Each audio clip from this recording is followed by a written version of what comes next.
Welcome to Midnight Mysteries. If you feel like listening to a horror story, you're in the right place.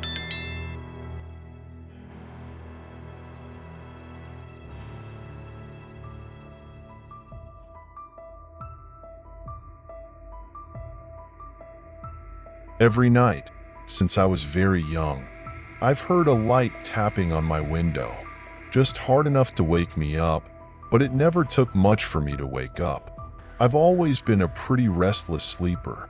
Every night I would fall asleep, and every night around 1 to 1:30 I would wake up to the tapping. Tap, tap, tap. I would wake up, slowly turn to the window, then nothing. Complete and deafening silence. I never saw anything when I looked over to the window, just darkness. Occasionally I would attempt to ignore the tapping, but every time I tried that, the tapping would become more frequent and louder. If I wanted any sleep, I had to look. So I would slowly turn, look at my window, and the tapping would stop. Whenever I tried to talk to my mom about it, she would always chalk it up to a tree branch tapping my window at night. The tree was never really close enough to my window to hit it unless there was a particularly strong wind or maybe a storm.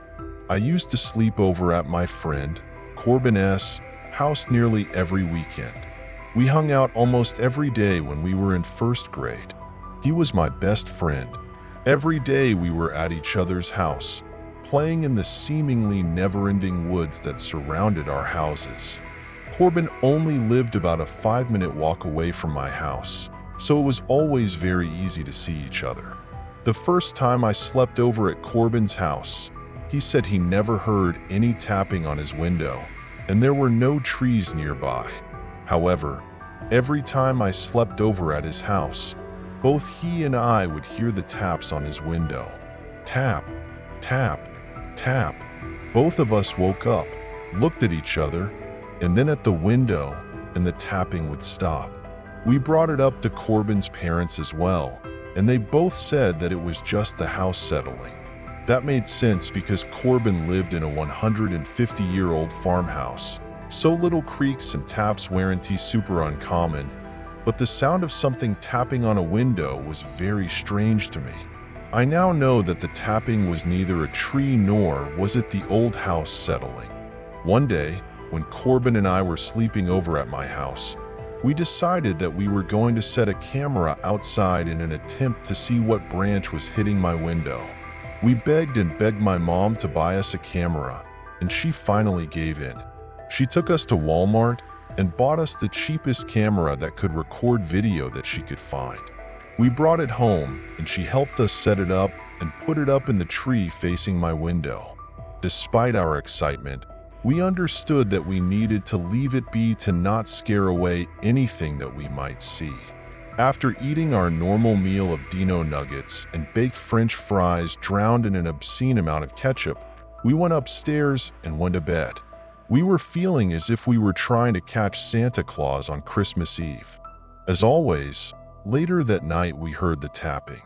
Unlike every other time though, we heard a huge amount of rustling, making us worry that maybe the wind had knocked the camera out of the tree. It was particularly windy that day. The taps that night were more aggressive than what they had been previously. They were more of a rhythmic thud against my window rather than a gentle tap. Obviously startled by the new aggressive knocks, we woke up, turned towards the window, and the knocking stopped. We brushed it off and went back to bed. When we woke up the following morning, we were so excited to check the footage from the camera that we skipped breakfast and didn't even brush our teeth until later in the morning. We woke up my mom, and she grumbled and groaned her way downstairs, threw her shoes on, and we went outside. We went to the tree and noticed that the camera wasn't where we had set it the day before. It wasn't anywhere to be found. Instead, in its place was a piece of paper that had a hand-drawn picture on it. It was one little stick figure being hugged by a huge shadowy being. Underneath one of the stick figures were my initials, as well as a heart underneath the big stick figure. The bottom of the paper said, "With love, my child." The paper also had a flash drive taped to the back. We gave the paper to my mother, and her face turned a ghost white. It looked like all the blood had drained from her face. She told us to get inside and that she needed to make a phone call. She called the police. When they got there, they asked me a few questions.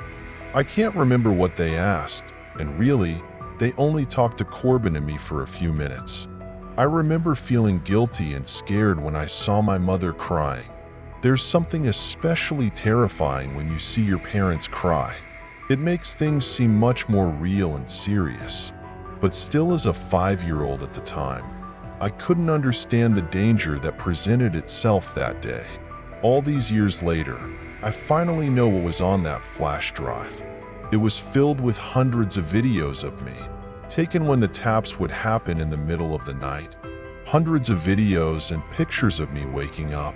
There was one file that was a little bit different. It was from the camera we lost that night. It was a video of my window, exactly where we had rested it so many years ago. When you skim through the video, you see a hand slowly creep up and cover the lens of the camera. The hand was dirty, like this person had been digging holes in the ground barehanded. And then darkness. I can't remember much after that, or if any of the other strange events of my childhood have any connection to it.